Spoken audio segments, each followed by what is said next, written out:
India today conclave का आगाज बड़े बड़े दिग्गज में शामिल। दिल्ली की सीएम रेखा गुप्ता भी मौजूद, बोले कि पीएम जौहरी हैं, उन्हें हर हीरे की परख है। इंडिया टुडे कॉन्क्लेव में सीएम रेखा गुप्ता की दो टूक, कहा कि दिल्ली की जीत मोदी की है, मैं शीश महल में नहीं रहूंगी, यमुना में क्रूज भी चलेगा, पीएम के नेतृत्व में दिल्ली को मिलेगा अधिकार। इंडिया टुडे कॉन्क्लेव में महिला सशक्तिकरण कर बोली मुख्यमंत्री रेखा, महिलाओं को बढ़ाने का विजन रखती है बीजेपी। रेखा गुप्ता ने कहा कि विकसित दिल्ली के लिए डबल इंजन सरकार जरूरी है, काम करने वाली सरकार जनता के सामने है। Women lead development and women lead government को शब्दों को चित्रार्थ करके आज रेखा गुप्ता को सीएम नहीं बनाया, पूरे देश की बेटियों के लिए एक संदेश दिया है कि भारत का विजन अब बहुत आगे जाने वाला है। आज से 2 दिवसीय गुजरात के दौरे पर जाएंगे पीएम मोदी। 2500 करोड़ की विकास परियोजनाओं के शिलान्यास और लोकार्पण का कार्यक्रम। नमो medical hospital and research centre से के पहले फेज का लोकार्पण करेंगे पीएम मोदी। कई अन्य परियोजनाओं का भी उद्घाटन। लिंबायत भी जाएंगे पीएम मोदी। 3 किलोमीटर लंबे रोड शो में लेंगे हिस्सा। 8 मार्च को नवसारी जाएंगे पीएम मोदी। लखपति दीदी और नमो ड्रोन दीदियों के साथ करेंगे संवाद। गुजरात सरकार की सखी साहस योजना की भी शुरुआत करेंगे। अंतर्राष्ट्रीय महिला दिवस पर संबोधन भी।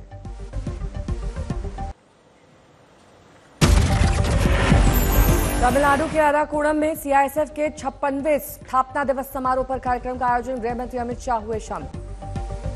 अमित शाह ने परेड का किया मुआयना, जवानों ने दी सलामी। अमित शाह ने 127 शहीद जवानों को दी श्रद्धांजलि। का 127 जवानों ने अपने बलिदान देकर हमें सुरक्षित रखा है। 127 जवानों ने अलग अलग हिस्सों में सुरक्षा का काम करते हुए अपना सर्वोच्च बलिदान दिया है। मैं इस सभी के परिवारजनों को भी ये कहना चाहता हूं कि आपके परिवारजन के बलिदान के कारण ही आज देश उन्नत मस्तक के साथ दुनिया के सामने खड़ा है। अलीगढ़ मुस्लिम यूनिवर्सिटी के खिलाफ अखिल भारतीय करणी सेना का मार्च प्रदर्शन। होली पर फैसले को लेकर कलेक्ट्रेट में प्रधानमंत्री के नाम सौंपा ज्ञापन। अलीगढ़ मुस्लिम यूनिवर्सिटी प्रशासन ने होली मिलन कार्यक्रम की नहीं दी है इजाजत। कैंपस में कोई भी नई परंपरा शुरू नहीं करने की दलील। होली को लेकर संभल के सीईओ अनुज चौधरी का सख्त बयान। कहा जिससे रंग से परहेज हो वो ना निकले घर से बाहर, किसी भी हाल में नहीं बिगड़ने देंगे शांति व्यवस्था। 12,000 किलोमीटर का सफर तय करके संभल के प्रमुख तीर्थों पर कड़ी सुरक्षा के बीच पहुंची भगवा त्रिशूल यात्रा। हिंसा वाले घटनास्थल से 300 मीटर दूर प्राचीन कल्की विष्णु मंदिर से भगवा त्रिशूल यात्रा पर हुई पुष्प वर्षा। रमजान में 14 मार्च को जुमे के दिन बदला गया नमाज का वक्त। अब दोपहर 1:15 के बदले 2 बजे पढ़ी जाएगी नमाज। उसी दिन है होली का त्योहार। यूपी के डिप्टी सीएम केशव प्रसाद मौर्य ने औरंगजेब पर अखिलेश को घेरा कि उनके अंदर घुस गए हैं मुगल शासक की आत्मा। अपनी पार्टी के नेता पर भड़के बिहार के जेडीयू विधायक कुमार संजीव। कहा कि जो लोग करते हैं औरंगजेब की तारीफ वो हैं देशद्रोही। ऐसे लोगों को भारत से निकाल फेंकना चाहिए, पाकिस्तान या बांग्लादेश या गाजा भेज देना चाहिए।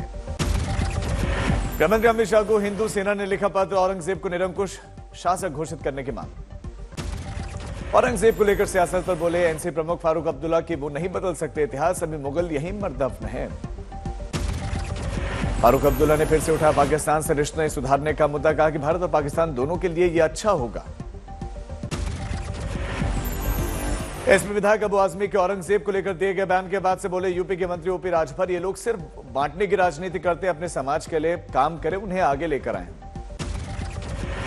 मराठी प्रसंग नेता भैयाजी जोशी के बयान पर बोले डिप्टी सीएम एकनाथ शिंदे, उन्होंने मराठी भाषा का अपमान नहीं किया, इस पर राजनीति ना हो।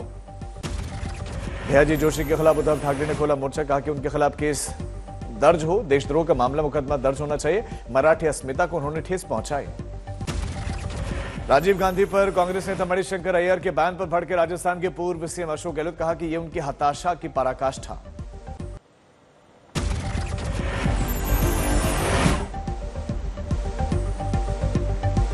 राजस्थान के शिक्षा मंत्री मदन दिलावर के बयान पर सुलग रही है सियासत। अकबर को बताया बलात्कारी और लुटेरा। कहा इतिहासकारों ने इसे महान दिखाकर महाराणा प्रताप का कद छोटा किया। संघ नेता भैयाजी जोशी ने मराठी पर दिए अपने बयान को लेकर दी सफाई। कहा मेरे कथन से पैदा हुआ भ्रम। मुंबई और महाराष्ट्र की भाषा मराठी है और सभी को इसका पालन करना चाहिए। अलीगढ़ में माहौल खराब करने की कोशिश, सड़क पर चिपके इजरायल के झंडे के ऊपर से गुजरती गाड़ियों की तस्वीर आई सामने। हिंदू महासभा ने की कार्रवाई की मांग। सहकारिता सेक्टर के विकास में पीएम मोदी की हाई लेवल समीक्षा बैठक, सहकार से समृद्धि विषय पर चर्चा, तकनीक के इस्तेमाल पर प्रधानमंत्री का जोर। कांग्रेस नेता सुप्रिया श्रीनेत का नए इनकम टैक्स कानून को लेकर सरकार पर हमला, कहा इससे email, social media, bank account पर अधिकारियों का सीधा दखल। बाबा बागेश्वर ने खुद को बताया हिंदुत्व का प्रचारक, कहा जब तक हमारे प्राण रहेंगे हम हिंदुओं के जिएंगे के लिए जिएंगे और हिंदुओं के लिए मरेंगे। ये राम का देश है, भगवान कृष्ण का देश है। हमारे तन में जब तक प्राण रहेंगे तब तक हम हिंदुओं के लिए जिएंगे और हिंदुओं के लिए मरेंगे। बाबा बागेश्वर पर बोले आरजेडी विधायक चंद्रशेखर, कहा बाबा बागेश्वर को जेल में डाल देना चाहिए। बाबा बागेश्वर संविधान विरोधी बातें करते हैं। पटना के दौरे पर हैं श्री रविशंकर, कहा 12 साल बाद आया हूं, कर रहा हूं उत्साह का अनुभव। दिल्ली में गैर कानूनी बांग्लादेशी नागरिकों के खिलाफ पुलिस का एक्शन तेज, मंदिर मार्ग इलाके में की जा रही है पहचान। नीतीश को रिटायर करने के तेजस्वी के बयान पर जीतन राम मांझी का पलटवार, कहा कि राजनीति में जितना उम्र दराज होता है उतना ही परिपक्व होते हैं लोग, तेजस्वी में कोई क्षमता ही नहीं। प्रशांत किशोर का मोदी सरकार पर हमला, कहा कि प्रधानमंत्री जी पूरे देश में पैसा लेकर गुजरात में लगा रहे हैं फैक्ट्रीज, हमारे बिहार के बच्चे वहां पर मजदूरी करने जा रहे हैं। 2 दिन के दिल्ली के दौरे पर आंध्र प्रदेश के सीएम चंद्रबाबू नायडू केंद्रीय मंत्री मनोहर लाल खट्टर से मिले। आज से 2 दिनों के गुजरात के दौरे पर रहेंगे राहुल गांधी। अहमदाबाद में कांग्रेस कार्यालय में करेंगे 6 मीटिंग्स। अलवर पहुंचे पूर्व केंद्रीय मंत्री जितेंद्र सिंह का केंद्र सरकार पर वार, कहा कि विदेश में खत्म हुआ भारत का मान सम्मान, राजस्थान में लगाम किसके पास है पता नहीं। हिमाचल के बिलासपुर के दौरे पर बीजेपी अध्यक्ष जेपी नड्डा, बीजेपी दफ्तर की रखी नींव। उज्जैन पहुंचे दिल्ली के मंत्री प्रवेश वर्मा, महाकाल मंदिर में दर्शन पूजन किया। तेलंगाना विधान परिषद चुनाव में बीजेपी की 3 में से 2 सीटों पर जीत, पार्टी कार्यकर्ताओं का जश्न। देवघर में 3 दिन के वैद्यनाथ महोत्सव का झारखंड के मंत्री सुदिव्य कुमार सोनू ने उद्घाटन किया, कहा कि त्रिकूट पर्वत रोपवे जल्द ही शुरू करने की पहल करूंगा।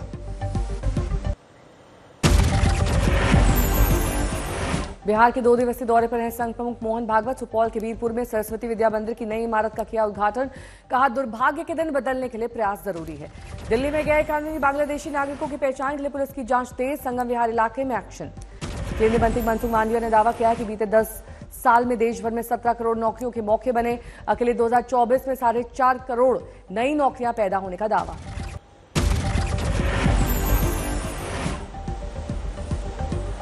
उज्जैन में भगवान शिव और पार्वती की शादी के रिसेप्शन का भव्य उत्सव, अलग अलग वेशभूषा में सजकर भक्त हुए शामिल। आज से बरसाना में रंगोत्सव कार्यक्रम का शुभारंभ, मथुरा दौरे पर सीएम योगी करेंगे उद्घाटन। होली की मस्ती में डूबा है पूरा बरसाना, आज लड्डू मार होली और 8 मार्च को बरसाने की लठ मार होली की तैयारी पूरी। मथुरा में होली मनाने के लिए आने वाले श्रद्धालुओं के लिए प्रशासन ने लॉन्च किया QR कोड के जरिए श्रद्धालुओं को मंदिरों तक पहुंचने में होगी आसानी। QR कोड के जरिए मंदिरों के भीतर भीड़ का चल सकेगा पता, श्रद्धालुओं को मुहैया कराई जाएगी मंदिर से जुड़ी जानकारी। गुजरात के कच्छ में एक गौ सेवा ट्रस्ट में अचानक लगी भीषण आग लगने के कारण वहां स्थानीय लोगों में अफरा तफरी मच गई। घटना की जानकारी मिलते ही मौके पर पहुंची फायर ब्रिगेड की टीम कड़ी मशक्कत के बाद आग पर काबू पा लिया गया। रेवाड़ी के एक औद्योगिक क्षेत्र की कंपनी के कारखाने में भीषण आग लग गई और दमकल विभाग की दर्जनों गाड़ियों ने आग बुझाने की कोशिशें शुरू की। उदयपुर के सज्जनगढ़ पहाड़ियों में अचानक भीषण आग लगने से आसमान में धुएं का काला गुबार उठा। घटना की सूचना मिलते ही दमकल विभाग की टीम मौके पर पहुंची और कड़ी मशक्कत के बाद आग पर काबू पाया। बिहार के पाकुड़ में बीड़ी पत्ते से भरा हुआ एक ट्रक हाई टेंशन तार की चपेट में आने से अचानक जल उठा और लाखों रुपए की बीड़ी के पत्ते जलकर राख। ओडिशा के जगत सिंहपुर जिले में एक बड़े बंदरगाह पारादीप में मछली पकड़ने वाले बंदरगाह में कई नावों में अचानक आग लग गई और 10 नाव जलकर खाक। बहराइच में चला योगी का बुलडोजर, ढाया गया सार्वजनिक खलिहान की जमीन पर बना अवैध मदरसा। चंबा के तीसरे सड़क मार्ग पर दिल दिलाने वाला लैंडस्लाइड, टूटा पहाड़ का बड़ा हिस्सा, दहशत में आसपास के लोग। जम्मू कश्मीर के बांदीपुरा में बीआरओ ने सड़क से बर्फ हटाने का काम किया शुरू, गुरेज घाटी को आवागमन के लिए तैयार करने की कोशिश, एवलांच का भी है खतरा। हिमाचल के पांगी घाटी में भारी बर्फबारी में MI-17 हेलीकॉप्टर से पहुंचाई गई राहत सामग्री, कई गांव का बाकी हिस्सों से कट गया है संपर्क। जबरदस्त बर्फ की आगोश में होली स्कीइंग का आनंद उठा रहे पर्यटक, 3 दिन बाद फिर से शुरू हुई आवाजाही। जम्मू कश्मीर में भारी बर्फबारी के बाद सोनमर्ग, गुरेज, बारामूला और गुलमर्ग में हिमस्खलन का खतरा। MP के बैतूल में कोयला खदान में एक फेस का स्लैब गिरने से मलबे में दब गई कई मजदूर, 3 लोगों की मौत। लखनऊ में नेपाल के पूर्व पीएम कुंवर इंद्रजीत सिंह के पोते यशवंत शाह के घर से लाखों की चोरी, पुलिस ने शुरू की जांच। रांची के बूटी मोड़ में कपड़े की दुकान में लगी आग, लाखों का सामान जलकर खाक। जयपुर में 41 सट्टा ऑपरेटर्स की पुलिस ने कराई परेड, कई जुआ घरों में पुलिस की छापेमारी। राजस्थान के डोडा अफीम कारोबारी की झारखंड की खूंटी में हत्या, पुलिस ने मामले का खुलासा करते हुए 2 आरोपियों को किया गिरफ्तार।